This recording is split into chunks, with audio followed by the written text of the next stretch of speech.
All right, go ahead. I identify pro-black. History is about teaching us as a people that we're at war. I want to speak about the image of our people. We have to be protective of our image. Our ancestors, they were oppressed, and we are oppressed today.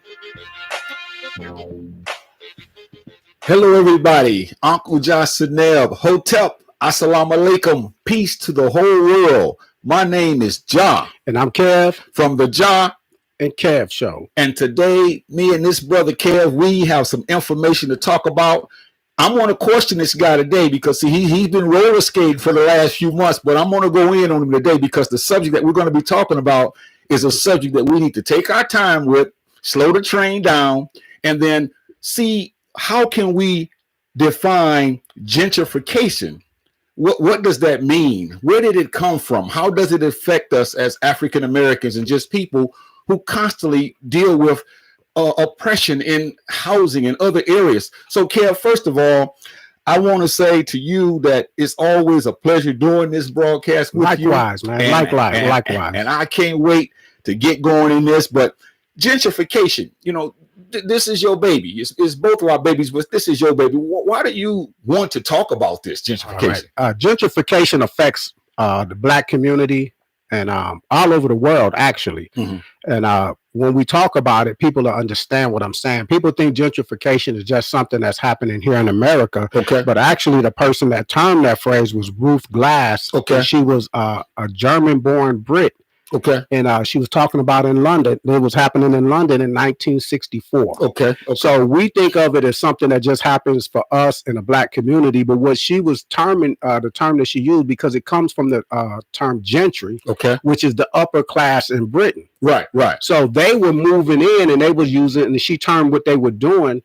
She coined it as gentrification. Okay. And that's basically a displacement, a supplanting somebody that's there, mm-hmm, a culture, a particular area, trying to get them out so that others can move in and take advantage. So we see that happening now. That she termed it on something that was done as class. Right. In America, it's not so much as class, but they use it in race. Because everything in America is based on racism, the systemic racism that happens. Sir. So this is something that we see in the Black community, and we think it's just to the Black and brown community, but actually it's something that was termed or coined in classes. Okay. So this is, so we want to talk about, and it's actually, if I just simplify and oversimplify it, I say it's just replacement. Okay. Replacing someone that's there so that you can move in and take advantage. Okay. Of the location. So are we talking about, Kev, when we talk about gentrification, we're talking about when wealthy people that have money, when they buy the property, and then they move into a neighborhood. And then when they move into the neighborhood, this leads to all types of disasters, changes like higher value property value prices. And it also leads to a lot of other things that we're going to get into. But it affects us, though. It affects us a lot. Yeah. Now, the terms that you were using, the adjectives you were using, is how it's seen by us. For other people, gentrification is a great thing. And the dynamics of it, what we have to understand is racial. It's basically systemic racism. And it doesn't just happen like that. Like, hey, we want this area. It's a very meticulous and systemic and systematic thing that they do. And we have to identify what they're doing and how they do it in order to combat it. If we're talking about, now, like you were saying, scary thing. For them, it's a great thing. For some of us that's blindfolded, that don't understand, we think it's a great thing. And I want to talk about some of that. Okay, good. Because here's another thing, Kev, too, because we've got, and I don't mean we as in you and I or our people, but they've gotten so slick and so stealthy and so cunning that they use terminology to try to pull the wool over our eyes. In other words, they use words like opportunity zones. See, and that makes you think that you're getting ready to take an opportunity on, but yet it's basically using wealth to exploit and to cheat and to rob and to, as you mentioned earlier, to displace people out of communities that they have been in for their entire lives. Their grandparents have been in these communities, and now here people coming in talking about some opportunity zone when Right. basically you're just moving these people out, and now these people have to find somewhere to Yeah, live. and that's what's important, displacement. Right. See, you're displacing people, and you don't even, nobody cares about where the people that used to live in this Right. area are at. Mm-hmm. Now, in here in San Antonio, nobody cares about where the people at the Sutton Homes area Right. or the Wheatley Course area, and I'm naming local project areas. Nobody cares about, or just the East Side, period, or certain sections of town. Nobody cares about where they're at now. Right. They look at what's happening to that area. Okay, they look at the improvements that's happening, but the reason that there is improvement is because that is something that has been calculated to happen. They diminish the value of that community over a length of time. Right. The crime rate, well, you know, the crime, well, that's because the government has abandoned those locations. Right. They low income housing is in the area, and then, you know, instead of policing it, just saying that that's a good thing, having low income housing is a good thing. They make that as a bad thing. With that is crime. Why does that come with that? They purposely put their hands up and let things run amok, or even invest in the criminalization that's going on. They invest in the drugs. Right. You know, they letting the drugs come in the neighborhood. You know, so they're not stopping it. Yeah. They act as if they're powerless and these people are running amok. But as soon as we rise up for something, they want to put a stop to it. Right. It's stopped. Yeah, that's crazy. It's just like when you look at redlining back in the day. Exactly. Where at one time we could not get a loan to get houses to move out of the areas that they placed us in. Now they've turned this thing off on the side to try to make it slick to say, okay, now when Europeans, white people that are wealthy move into the communities, then the property value, it goes up. And now we can't afford to go back to those very places that our mothers and fathers and grandparents had built a community there. And a lot of things change when that happens, Kev, even when it comes to culturally speaking, because the rich, they have an agenda. Let's be honest. They have an agenda. And when they move in, they can afford to run these little bitty mom and pops stores out of the communities. Right. So they bring in these businesses that you have to pay an astronomical fee to get things, and we can't afford that. And so, like you said, now we're pushed out to who knows where, because we have to find a place to live. We have to find a place to reside. And yet we don't tend to talk about this. The question I have for you, Kev, and I'm serious about this one, is why don't we hear more of us, African Americans, blacks, or whatever you want to call us? Why don't we hear more of us talk about this discussion? Because I'm going to be honest with you. I hear it. I hear about it, but I don't hear about it enough. What do you think some of the reasons are for that? You're getting deep on this one, bro. Because you know what? What's up? That's an indication of leadership, true leadership. Okay. Because what you're talking about, when you're talking about redlining, many of us probably don't even know what redlining is. Okay. And this is one of the tactics that I was talking about. Now, if you know the tactics that someone that is oppressing you, and if they're oppressing you, then they're your enemy. If you know the tactics of your enemy, it should be exposed. And that should be exposed with leadership. But many of people that want to be leaders, they're taking the path of least resistance. They want to do the least amount of work, and they just want to be, I have this grandiose idea, follow me. But you have to understand the tactics or the things that's going to oppose you to actually be a leader. Or you're just having some idea and you think leadership is that easy, that, okay, I have these dreams and things. But no, what you say about redlining, this is one of the things that is, like you said about them loaning. Let's define redlining. Okay. Redlining is like when financial institutions, they don't give you a loan based on the area that you are in, not your income. Like you may be able to afford to pay back the loan, but they refuse to give it to you based on the area that you're coming up in. Right. What redlining come from, if you think about a car, when you're driving a car and it goes beyond, it hits the red line, that means you're overworking that engine and it's in a dangerous point. You're driving it to a dangerous point. So they're redlining the black and brown communities. So say we lived in this area and you said like our grandparents lived there. Now what they won't do with our grandparents, and the reason why the community starts to go downhill, the value, property value and everything at that time, it goes down, because if you think of how they do the stock market, they always say buy low, sell high, right? So what they do, they want to drive the cost low. So when I go to get a loan and say, man, you know, my grandparents, or we've been having these houses over here, they won't give me a loan so that I can improve the housing. Wow. Wow. You know, and make, you know, when the houses look nice and everything like that, the property value is going to stay up. Right. But what the other things that's happening, they bring the crime in, that they turn their back, they allow the crime to run amok, and then it's like on the news when the media hears, if it's a shooting on the east side of San Antonio with the predominantly black side. If it's something on the east side, they're going to say east side San Antonio, this happened. East side, east side, east side, when it's something negative. Right. You know, they're not going to talk about the Martin Luther King March, something positive as East Side San Antonio. In fact, they tried to take that from us. And we had these congressmen, District 2, they was, we're going to move it down to, why would you move something that we've historically, we created, and it's a national thing. So redlining is a tactic that they use so that we can improve our communities and want to stay. Right, right. That strategy has been working for a long time. Said because you're making perfectly clear sense, and it's fundamental and it's basic. And the thing that we have to look at is, if we know that gentrification affects the elderly, it affects single women many times, it affects all of us when it comes to our income, because many of us don't have as much as others. So what I'm saying is, the leaders, or the so-called leaders, we like to picket and march for little things, like they wouldn't, for example, I'll give you something that's trite.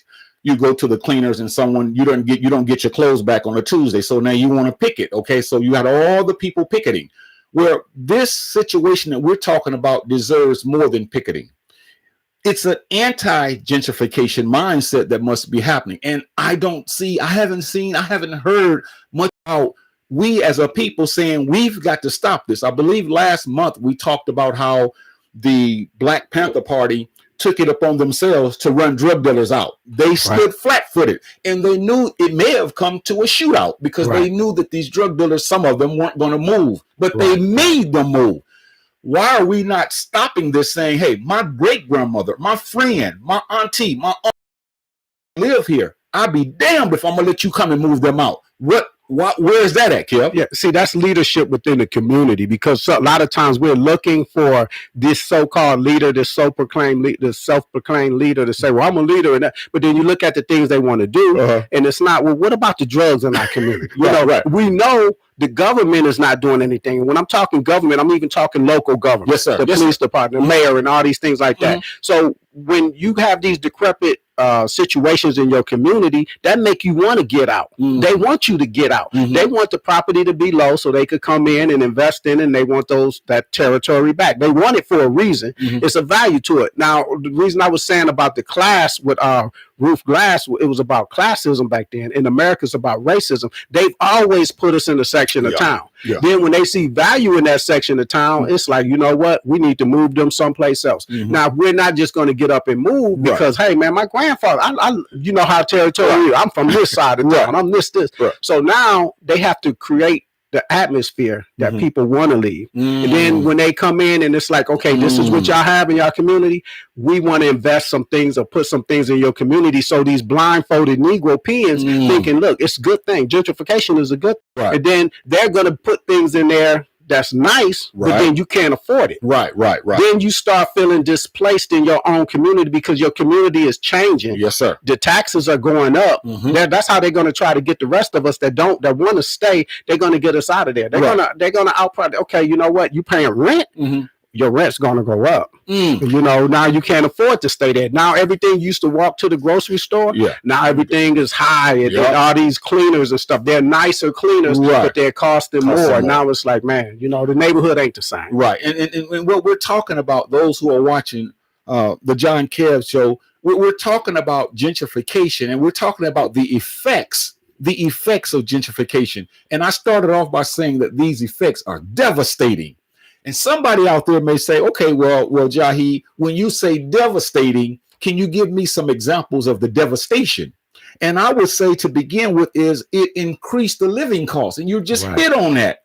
Because you and I, if we're on two different economic levels, you may not be able to afford what I can. So I can raise the bar and you cannot come to the bar. That is segregation. That's the new segregation that people of color need to understand. Good teaching. Segregation is illegal as far as the Constitution is concerned. Yeah. And so now, how can you keep people out of your community? You make it too high for them, especially in the class. Yes, sir. The classism in America is based on race, as opposed to some other countries. So it's like, okay, if you want to keep black people out, just hey, you know what? This community costs this much money for you to come in here. And then when they see you moving in, they know that you have to be so high. You got to be a dentist or something like that. For them that's how they segregate. Wow. You know, Kev, this is very, very important because we often talk about the effects of it, but we're looking at some practical things that are happening. We're talking about how it displaced poor blacks. How would you feel if you lived in a location or a house for all these years and now you have to leave because you can't compete with those who are coming in and everybody else is just kind of looking at you, not saying, hey, we got your back. We're going to stop this. So you're forced to pack up and put everything you have, and I'm being facetious here, on a stick, put it over your back, and you're forced to walk and leave and try to find someplace like a vagabond. And not only that, Kev, I want you to speak to this. It forces us to leave a place that we have given everything for because our communities at one time, you said back in the 1960s, this Ruth Glass did this. Well, we're living in 2024 now. And as it affects us, it's been happening. So now we have all these years of this going on. And now we have to leave our home because we cannot afford these rising high costs that these people are coming in with. Now, if you think about it locally, and anybody that's in any particular city is happened there. And if I think about locally, the Givers area, where they put St. Philip's was at. St. Philip's been there for the longest, but St. Philip's started expanding. So what they needed that property. Right. They wanted that location, and that's, people understand that. But what they did, they wanted a parking lot where your house was at. Right. So what they do, who owns that house? Okay, you own it. We want to buy it from you for this astronomical amount. And then what you gonna tell? You're gonna tell your tenants, hey man, I know Miss Johnson, y'all been here for like 13 years and you always paid your rent. Right. But you know what? I could get a whole lot for this money. So this is some of these people that I say that get blinded by the money, and they say, well, you know what, you only paying me $400 a month for rent. These people want to give me $250,000 for this house that's only worth, that they told me is only worth, because you going to them to get value, and they tell me it's only worth $80,000. They want to give me $250,000. Yeah, you gonna take it, and you gonna go. You don't care what's happening to your neighborhood, so you gonna give her an eviction notice. Right. And I'm bringing this up because when we start talking about the solutions, so she's gonna get an eviction notice. Okay, so where am I gonna look? I'm gonna look. They selling their house. This tore down. They tore down all these houses, and all because they talking about improving the area. And this is something that the guys that they play, because it's not always a school expanding stuff like that. It's like, okay, now where's she gonna go? Where's Miss Johnson gonna go? She want to go around people that look like her. And where are they putting those people? Where are those people going? And a lot of times those places, if I bring it to San Antonio, I remember when Sunrise used to be prime area. And everybody, oh, my mom got a house in Sunrise. But everybody couldn't afford that. Now it's affordable because those people are renting the houses, and it's not an area that people really wanted anyway. Now they really want to go either outside, they want to get away from you. Yes, sir. Or now what's happening, I heard Farrakhan, I had a cassette tape back in the 80s. Farrakhan was talking about gentrification. I had no idea. He said they want the inner cities back. Gas prices is high. They wanted to move way outside the city, away from you. And now they're saying, you know what, all this commuting back and forth, and I don't get the time to spend with my kids like I want to. I want this area back. We need to have some type of, to get these people up out of here. And now they want the inner cities back, and they want to put us, and we looking at those, oh man, this community used to be high class. And then we're moving to those places, thinking that's better than what we left, but they let the place that we were at fall apart. Man, that's a strategy, Kev. That's a strategy. Gentrification, it also changes, as we often talk about, the cultural identity. So you say, well, what do you mean by that? Well, this is what we mean. When new, wealthier people move into a community, they can care less about Marcus Garvey. They can care less about Sarah Vaughan. They could care less about Amy Garvey. They can care less about Bob Marley, and on and on and on. And the community that we had, that was one thing that they did, was stick together because of our cultural identity. And because these new people coming in, they don't care about that. So they change all of that when we move out. And now this community that was once pro-Black, this community that was once stick together, I should say, this community that was really together in thought when it comes to corporate economics and all those principles that we talk about when we talk about the Kwanzaa principles, all those principles have fled because the people that moved in aren't interested. And instead of us saying, hey, it's deeper than just them moving out, because this affects a lot of things, man. It affects our psyche. It affects our heart. It affects our minds. It affects these children and their grandparents. It affects them in ways that we can't even explain today, because we don't know how it feels to be in a community for 50 years or 60 or more. And now you have to give away what your grandparents and your great grandparents had basically started, so that you could walk into the land of promise and enjoy the fruits of their labor. Wow, that was great, man. Also, when you spoke on giving up the culture, you're giving up when we grew up at. We'll go back there and say, man, I got memories of this. This used to be so store and things like that, but now the people that come, that means nothing to them. They don't care anything about the elementary school or the teachers or wherever things happen in that community. Those are cultural memories and values and things like that. So they come in there, they buy it. They care about, like you said, they don't care about Marcus Garvey. They'll tear it down, put something else there, and now we'll go back and say, man, that little shopping store, that little mall, that used to be so and so, that used to be this, or that used to be this community center. It has no value to them. The value is with us, and we're relinquishing that value instead of strengthening that value. It also leaves what is called negativity. It's some negative impact. This is Kevin and I are trying to explain to you in words that hopefully we will all understand, is that these words we're using is talking about a negative impact. This is negative. This is not positive. Now, you mentioned earlier how some people look at it and say, this is an opportunity zone. This is a time for improvement, when it's really not. And when you don't know if somebody spits in your face, when you don't know that and don't realize that, and you think that this is great for you to give up what we fought for, that was ours, that we had a cohesion to, then we have people who don't realize the importance of what we're saying. So that's always negative. When I take something from you that your grandmama and your granddaddy, that they worked and fought hard for, so that you could go into this situation saying, this is ours. It may not be much, but it's ours. Right. See, and we have to understand that gentrification and refurbishing the community is not the same thing. Revitalization and gentrification is not the same thing. They could come in, the government, anybody could come in and say, okay, this used to be our community center. They added on, or they rebuilt it and it's better and we're still here. They're rebuilding and making it better to get you out of there. They don't want, that's the difference. So we have to understand that. People say, yeah, man, that area used to be crime infested. Well, first of all, they allowed it to be crime infested. They didn't do the things that they needed to do to make it not crime infested. In fact, they probably pushed it to be crime infected because they want the value to go down. And when your value of your community goes down, the value of your people's psyche goes down. These young kids come up and they look at their area that they claiming, I'm this, and I'm from here, I'm BTG, I'm Wheatley Course, this and that. But then they're claiming something that's decrepit. You know what I'm saying? And the people they look up to are the gangsters and all this stuff. Instead of if the government really had your interest in mind, they would help build it up. They would put gated communities. They would do all the things that they start to do when they want you out of there. In the low income housing, they can have that's a government thing. They can have low income housing to help you out. But they want to get rid of the low income housing because that's a negativity on the city of Black Island. They want, get that out of here. And it also brings something that we need to discuss too, Kev. Gentrification, it brings at its outset, it brings social tensions between those residents that are coming in and to those who are trying to hold on for dear life, you see.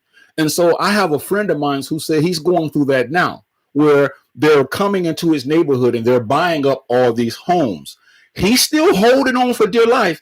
And he said that they had the audacity to send him a letter saying that he has a truck, man, and it's a pretty nice sized truck.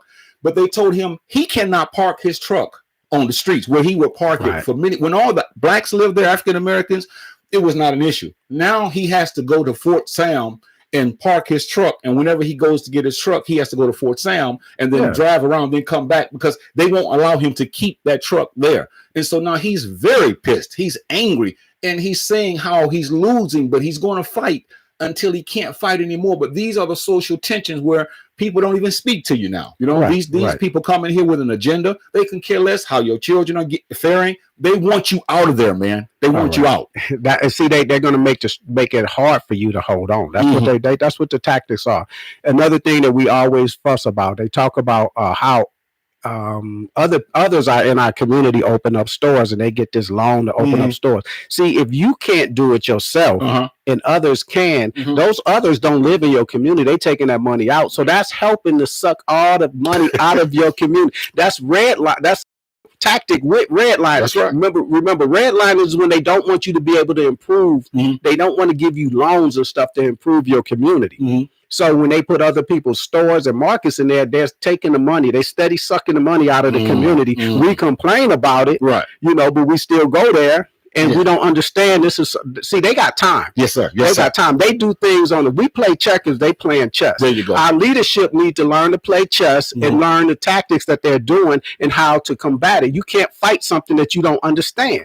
We are trying to fight things on our level because we don't have leadership that's tough. All our leadership is telling us is go vote for these people, go vote for this, and you're not even charging that candidate. So, hey, why do we have red line? Why don't we have low income laws, housing bills, affordable housing bills that protects low income housing in our communities? Well, they're not doing that. They're not charging them guys. And why are you allowing these people to come in and wipe us out when you see it going on? When you first got in office, you saw it trickling in. Now you see it flooding in, and you still won't say anything. But these are the things that we have to deal with, because gentrification, it also ushers in conflicts. And when I say conflicts, we're talking about conflicts between the wealthy and those who may not have as much. Because many wealthy people that move into a community, they want it to look a certain way. Kevin, let's be honest. Let's lay the cards on the table today. They want it to look a certain way. You know, this place right here, we want to beautify it. We're going to change. They can afford to do that. So we may say it's nothing wrong with that. It's fine. But they have the money and the means to, so they're going to move this out of the way and beautify it from their perspective. And we have to live in a place that we really don't like because we have no say so. We just there until we, as my friend hopefully doesn't have to do, until we have to let go and get up out of there. Because it's nobody helping them out and helping them. And now that's going to go to the solution part. Let me read some of these comments. Okay, man. let's go. I appreciate the day Bishop showing up. She said, good afternoon, Kev and Ja. And Sakina, Walaikum Salam, sister, she gave a greeting. She also said, yes, the urban removal planners have 10 to 20 year plans for our areas. And that's very true. I appreciate those comments.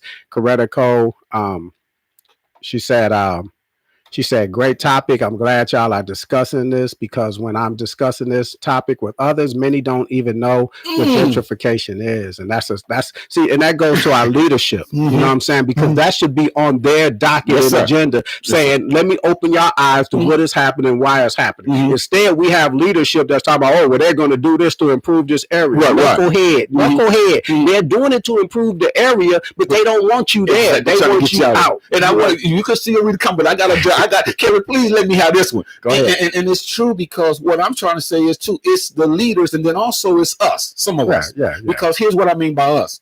We rather go on social media and we'll watch the Shay Shay show and get 150 million views, as opposed to sitting down talking about what we're talking about now. So like the sister said, we know more about Cat Williams arguing and D.L. Hughley and Monique and all. We know more about that than we do about what's happening right before our eyes that's affecting us way more than they will ever affect us. And this is why we must speak like this, because distractions for what's going on.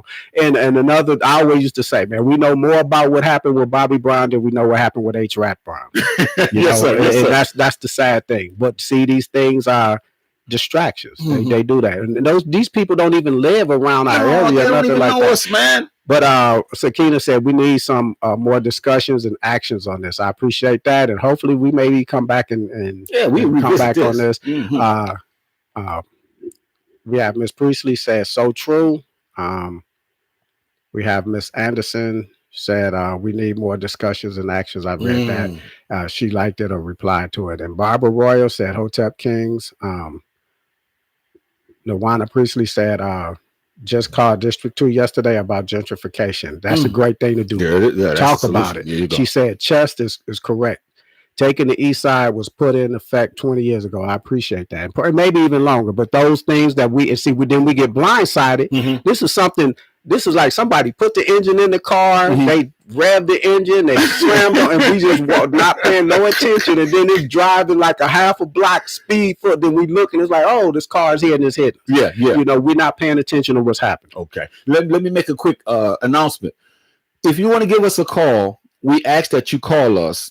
And the number is 361-405-6111. That's 361-405-6111. Kev and I would love to hear how you feel about this discussion. We love the comments, but we want to hear someone call us and let us know what we have to do, what's going on, what's your experience. Do you want to know more about it? So we definitely want you to give us a call. Go ahead, Kevin. All right. Now, I read the comments. Those are from the Facebook page. Now, we also on our YouTube channel, John Kev Show. Okay. And we got Ray Coleman. What's up, Ray? He said they rebuilt Black Wall Street, and Black Wall Street was back striving economically again. So they integrated Black Wall Street to destroy it. I appreciate you bringing up Black Wall Street because I was going to bring up Black Wall Street, but I forgot. Okay. I appreciate that, Ray. Okay. He said not only exposed, but counteracted as a reaction. Now, Black Wall Street. We always talk about Black Wall Street. We just came off of Black History Month. Yes, sir. So when we first said that, I said, I'm going to talk about Black Wall Street. What actually happened with Black Wall Street? They demolished it, right? Which that was the plan. This is another thing. When they saw us prospering, they it wasn't gentrification that they was trying to do. They just wanted to destroy it. So okay, they displaced us. Now the people in Tulsa, they tried to rebuild Black Wall Street. Now what they did, they start putting highways. That what Ray was saying, they started to strive again. But what they did, the city, the government, the local government, they have these tactics where they'll start putting freeways. They'll zone you off. They'll cut you off from the rest of the city. They've done that here in Commerce Street and everything like that. When we the walk on the river, Andar and Logic, the movie about Black San Antonio, they talk about that. Once we were striving as a Black community, we had our own taxis, companies, all these things, hotels, a Black community that was striving, probably not to the extent of Black Wall Street, but we were still striving. So what they did to demolish that, they built highways and things like that, and it cut off. You're cutting off an artery. Wow. So that's what happened, because they tried on a couple of occasions to rebuild Black Wall Street, but then it was different. Right, what I'm saying? So we have to. So what can we do? That's the question. What can we do? Well, we can do quite a bit of things, but once again, we're going to get into that. But I wanted to say this too before I forget, because we kind of touched on it, but we speak for those people, Kev, that can't speak for themselves. Now, what am I saying? What I'm saying is there are many people or populations that are affected by gentrification that'll never have a John Kev show. Right. And these are the people that we're talking about, like the poor, those who don't have, those who are struggling every day, man, struggling just to make ends meet. So this gentrification, it affects them. And then we also have a lot of women, single women. A lot of single women don't have the income that married couples have, because two incomes to one. And so gentrification, it affects them and their children, because their children now have to see mama pack up and get out of a place that they thought they were going to be there until they got grown. And not only that, the elderly, man. And this is what breaks my heart. Here you have a person that's up in age, and when you get up in age, your income bracket, it changes drastically. And so now here you have to leave the very place that you couldn't imagine leaving. And so I'm trying to paint a picture of the inner workings of what gentrification does to us as a people, as opposed to just thinking that this is something cute and that this is something progressive when it's not. And then finally, we have to look at those members of racial ethnicities, those who don't have, those who are just trying to get together to say, hey, let me start a life for my own self and my families. And then all of a sudden here you get this information that you're not going to start that life here. You're going to start it, but you will not you will not start it here. And so here we have to leave. So other things and the people that we're talking about that is affected. And the first thing I'll say, and I'll pass it back over to you, Kev, we must keep this thing alive and talk about it. That's one of the basic things we need to start researching and studying. Like you asked at the outset, what is gentrification? The sister said many people don't even know what it is. Right. Okay, we're not going to give you everything we can give you today because the time won't permit it. But you know how to go on your internet and watch all this other stuff. So do I. Can't you look up what it is, how it's affecting us, especially in major cities, Detroit, Washington, Boston, Philadelphia, all these places, Chicago. Man, it is ravaging our communities. And this is why Kev and I are speaking with so much passion today, because this is not a game, man. People are being affected right as you and I speak. They're packing as we're talking, man. And I think what it is, we don't understand how it affects us because it fragments our community. We always talk about a village. If everybody that's around you don't look like you, or everyone that you can't just have low income housing and that's it. You got to have people there that got money, that has, business minded, like our communities used to be. It used to be, I remember some of the brothers I know that came up on the east side of San Antonio, they're talking about going to Emerson Middle School or Fox Tech, and they'll say, well, the principal or the vice principal, they stay down the street. Those people you can relate to. And it was like, okay, this dentist person, they stayed a couple of streets over. And so that made it a community. You can't just have a community of just one type of people or low income, because now you just have a ghetto. But when you have a community, an actual community where you have professional people working, people that's going to take care of what's happening or take control over what's happening in your community. That's one thing we need to start doing.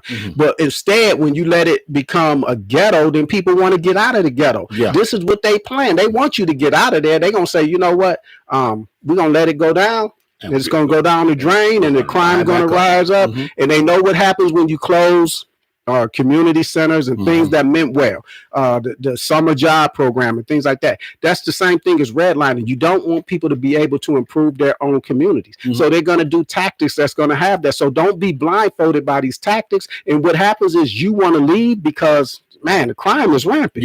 So we are, like you said, why are we not taking control of that? Why are the that's getting together saying that this is our community? Yes, sir. Brother, we coming down there. You know what? We could carry guns. That's right. And if we lose our life, we lose our life. Right, because I'm doing this for my kids. I'm doing this for my family. Whatever we need to do as a community, have community centers where people actually come there, not just play basketball or things like that, but it's for kids, but have adult community centers too. We need to come here and talk about something. Somebody needs to come there and talk about gentrification and what they're doing, and not just when it happens, when they're moving us out, and they're building us up, when people are starting to sell these properties and other people are buying them and then they bought them for a low price, and now they can make all the improvements. They're going to get all these government loans and stuff, because now it's not redlining, because I'm here. This is not what the redlining was intended for. This other person to come in when he buys this property to get this loan. It's meant for you to stay there. So now somebody else moves in, they starting to buy the property. Now they're getting loans to improve. And now when they get a loan, guess what? You're not really welcome. Hey, y'all, I appreciate y'all being here. But how much that costs? I dig that. I can dig that.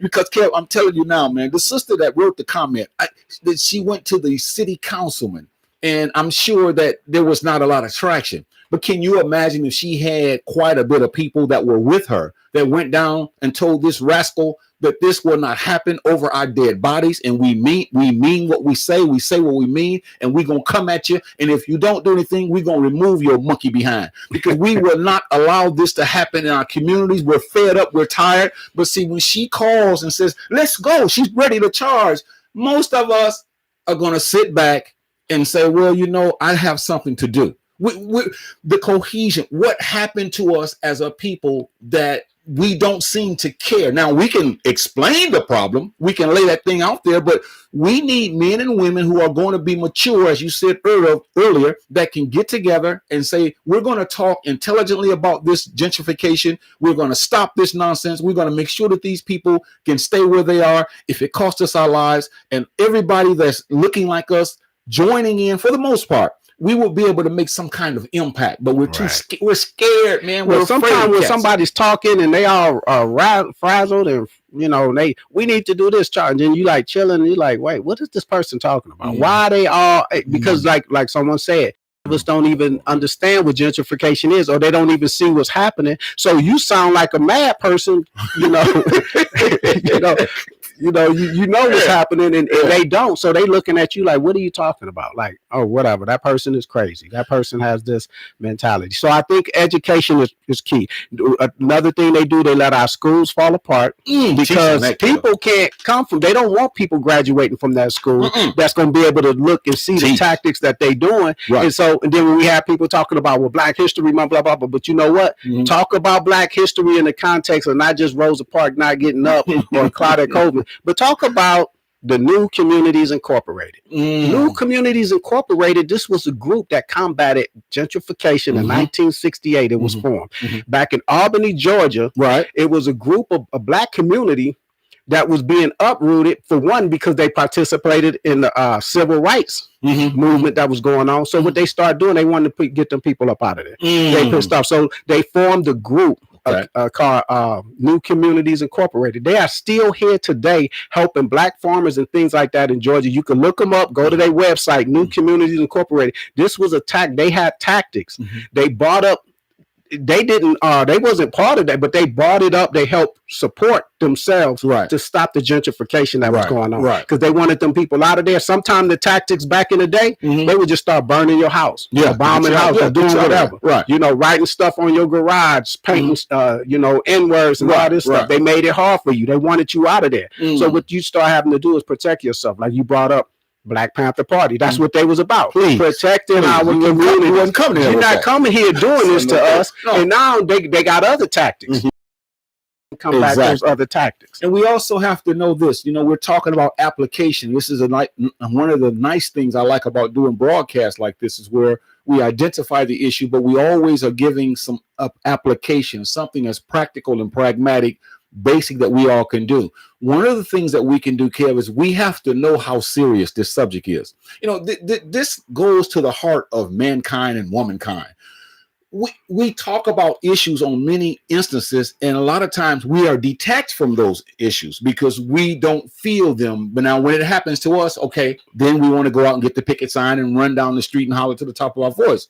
But when this here happens, we are so aloof or detached from it. So I'm encouraging all of us that we have to take this bull by the horns. All of us, man, not just one person or two people, all of us who is affected by it. And we are affected greatly by it. And we have to begin to get serious about these subjects that we talk about, because I'm going to just put it this way, and I'm turning it back over to you. But many of us, Kev, we play too much, man. And when I say, yeah, I had to get that to you. We play too much, and we want to encourage people that this is someone's life that we're talking about. This is someone's livelihood that we're talking about. This is someone's culture that we're talking about. This is someone's home that we're talking about. This is someone's norms and mores and precepts. And all that comes together. So yes, we must be more serious. That's one thing we can do, Kev, is to be serious, man. I'm gonna read a few more comments.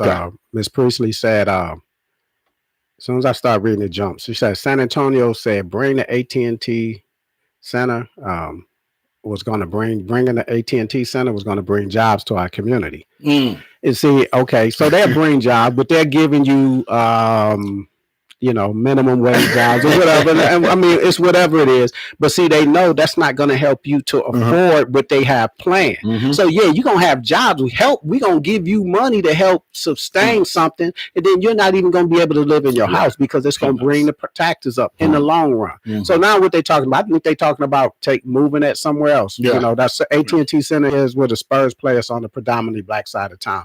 They built a new arena, and that's, I mean, we have to be able to distinguish between, like I say, revitalization and gentrification. So I appreciate that comment. And Ladae Bishop said, I remember when there was summer jobs for low-income families to help kids make money and keep off the streets, and there were less teen crimes. And it was true. I mean, you wanted to make money, you know, you did that. And that was something. But see, those are government programs that they can take out of your community. They did. And then they need your community, or they want it in the long run. This is a tactic. We have to understand why there no more summer job program for our kids, you know, things like that. I remember you couldn't have a certain income to get the job. So that was helping those people. That was, like I say, that was helping the community. But they take those things away. Those are tactics that we don't even realize. When we was kids, we just wanted the job.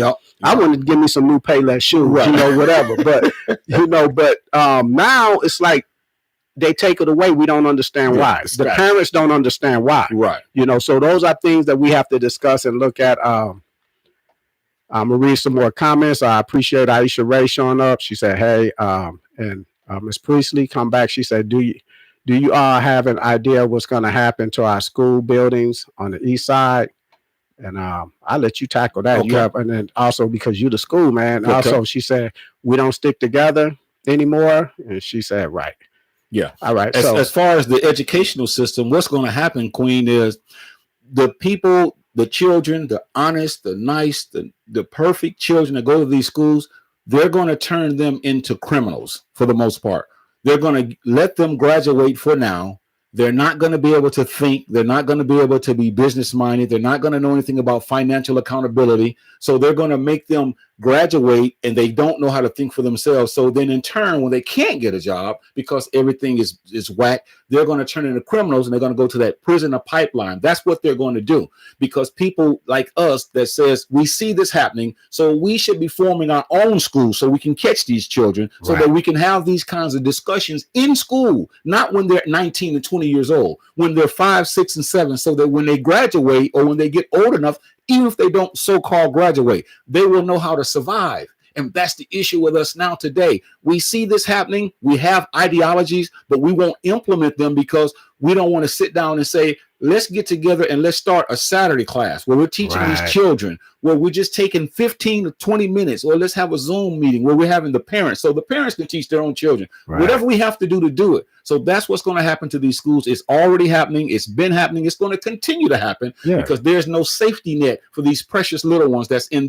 these concentration camps. And then you got other people controlling the schools, and power is control. They're controlling the way our kids think and how they may think about gentrification. They may have gentrification in class, and it's like, this is a good thing. Look what they did with this community. They're going to show you how it was. They're not going to tell you how it got how it was. Then they're going to show you what happened to it, and look what's happening here. People having Starbucks and coffee and sitting there. They business minded. Those business minded people didn't come from that community. That's right. The people that was in that community got displaced. You know, Kev, it reminds me of an idea that went around back in the 1700s. It was called the Trail of Tears. It's where when the Europeans moved into this country and they basically populated the East Coast, and then they started moving from the east to the west.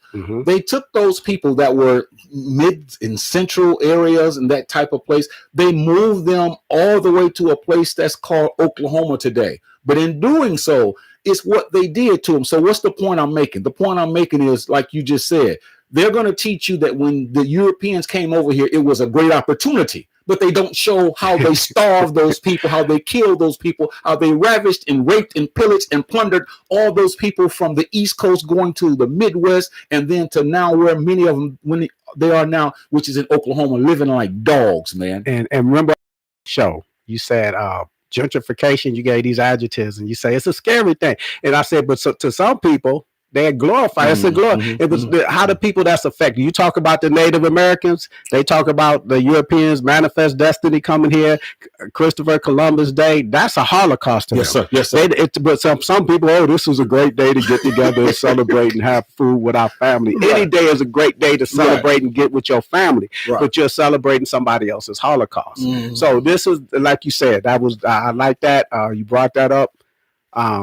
Gentrification is not a good thing. Now, I'm even these homeowners, like say you're a black homeowner, that we have to understand from their perspective, if they have no connection to the community. If I own this $80,000 house and I've been renting it out for 20 years, okay, it's investment for me. But now somebody comes in and say, well, you know what? Your same house is going to be worth $250,000, and you're going to take somebody and you could raise up their rent, because you may not want to do that to Miss Jackson. Sorry, Miss Jackson, but you may not want to do that to her. But then somebody come in that's able to raise that rent up to $150,000 a month, and you could, triple your investment.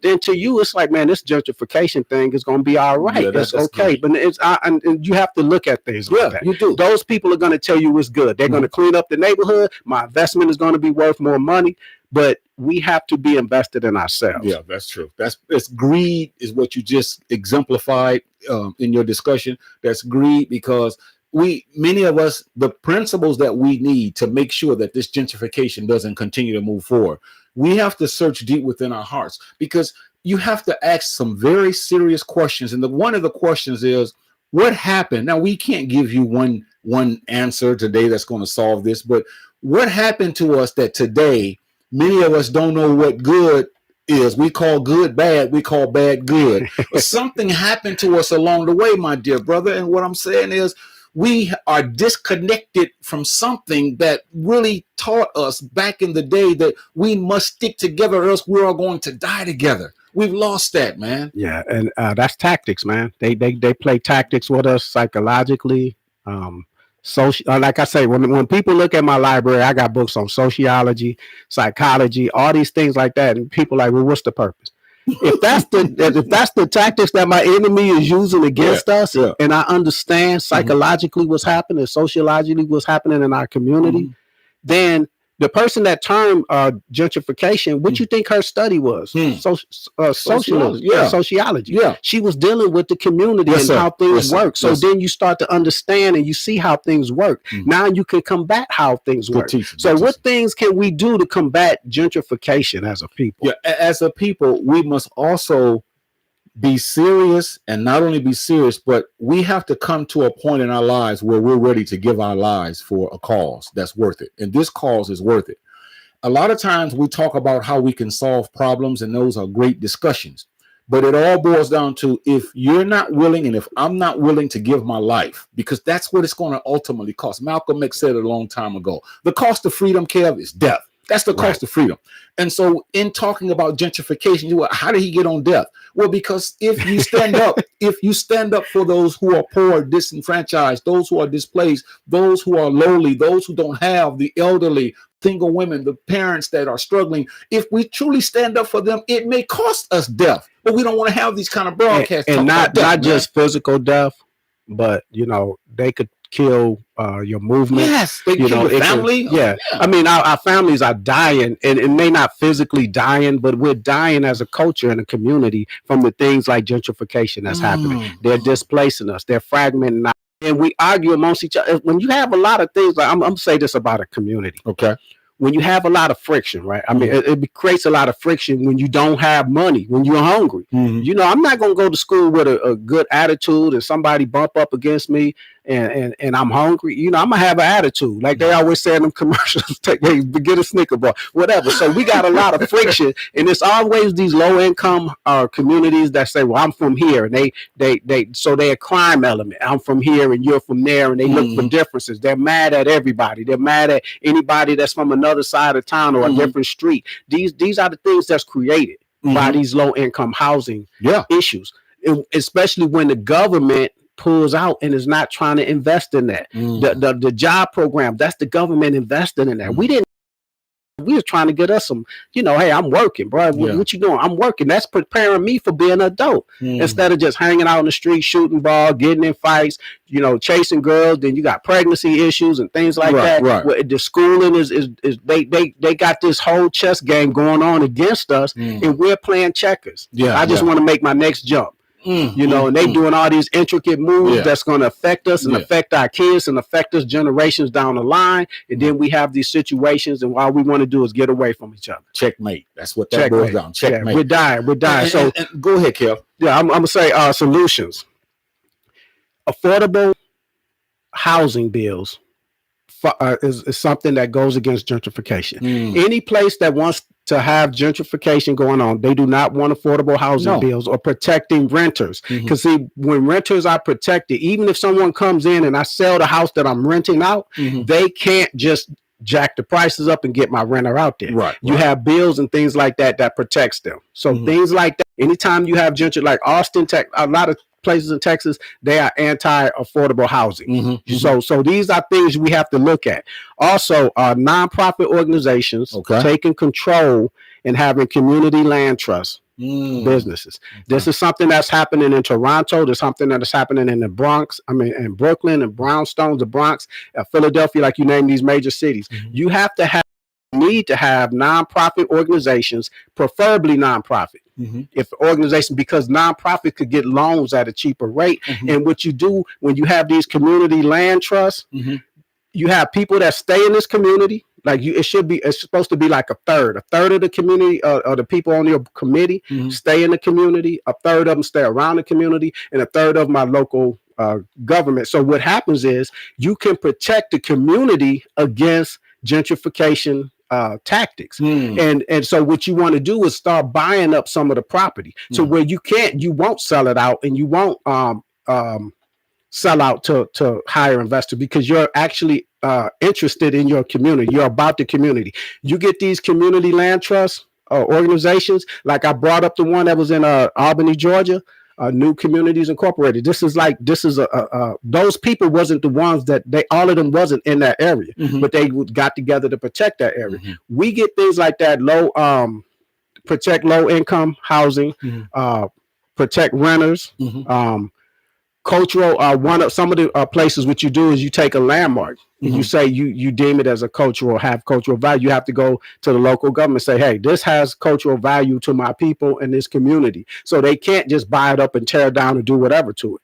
So there are tactics that we can use or do. Another thing is we must buy in our own community and don't sell out to the community. Buy up when you have people that have the money to go out and buy this house that's $250,000. Instead, buy the houses in your community. You see some of these rappers do that. They buy up the houses. I remember even boxers. Sugar Ray Robinson did that. He bought up a lot of Harlem, a lot of businesses, and he put cleaners and stuff. You don't have to have something extravagant. Buy it, control it. When you control it and you own it, it's harder for them to force you out. That's the same thing, Kev, that happened in Europe. It happened in places like Barcelona, Spain. It happened in places like London, England. You see, it happened in places like Paris, France, where they got together and they said, we're serious about gentrification and anti-gentrification. We're going to stand against moving those whom we love out. And they got together and joined organizations where they basically stopped this. And now their problem is still persisting, but it's not as great because they got together and got involved in a like-mindedness type of organization that was the goal, stopping them from making people move. We have to get back to the basics. We got to get back to just the nitty-gritty of making sure that when people want to come into our community, neighborhoods, and if they want to do something to us that's detrimental, we have to be able to say, I have to stand for that. Like the stores that we at one time had, Walmart, all these big stores, HEB, many of us don't even buy from those stores because we rather go to HEB and Walmart because of our Eurocentric indoctrination. So it's going to take people who are willing to work together for the greater cause, and those that work for the greater cause, they have to know what's at stake. Because we have a serious challenge before us as we speak, and it's not going to go away after we get done with this broadcast. I appreciate our brother Keith Muhammad. Salam alaikum, brother. He said he want to allow the NOI to work with us, to do what we can do to help. Y'all are allies, brother. I work with allies, period. Anybody that want to work, let's get some work in. It doesn't matter who it is. And I appreciate that extending and get at me. We could talk about doing some things. Ms. Priestley said the SAISD resizing is horrible for our kids, and that's on the east side, and that's the San Antonio Independent School District that she's talking about. Things that's happened. I mean, we look at Sam Houston High School. I mean, things that we need to do. We got Martin Luther King Street, and to me, like WWY, that should be Malcolm X Boulevard. We have to own our own. Get them to change the name. I see it in the Hispanic. They changed Della Rosa Street or something like that. Just like that. Something Chavez, whatever. Whoever meant something to them and they people. And so we need to do that. We need to say, you know what? Now, when you go to Harlem, you're gonna see Malcolm X Boulevard. You're gonna see Douglas. You're gonna see, and so we get a school.